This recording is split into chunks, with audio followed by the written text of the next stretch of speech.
बाबूगांव में किसानों का आक्रोश, खरीदी शुरू न होने से आंदोलन व आमरण उपोषण यवतमाल। जिले के बाबूगांव में किसानों का गुस्सा फूट पड़ा है। नाफेड की नोंदणी और खरीदी प्रक्रिया अब तक शुरू न होने से परेशान किसानों आज तहसील कार्यालय के सामने आमरण उपोषण शुरू कर दिया है। तुम्ही जे उपोषणाला बसले आहे, कशासाठी बसले आहे?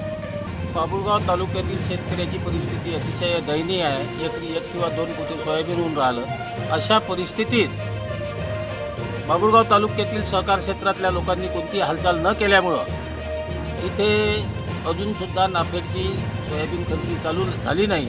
त्याच्यामुळं शेतकरी हतबल झाला आहे। अशा परिस्थितीत जोपर्यंत हे शासनाचा आदेश इथं खरेदी करण्याकरता येत नाही तोपर्यंत आम्ही हे उपोषण सोडणार नाही। आमरण उपोषण आमचं कायम राहील। असल्यामुळे आम्हाला शेतकऱ्यांवर अन्याय होत आहे। त्याच्यामुळे नाईलाजास्तव आम्हाला उपोषणाला बसण्याची वेळ आलेली आहे। ते केव्हापर्यंत बसणार आहे तुम्ही इथे?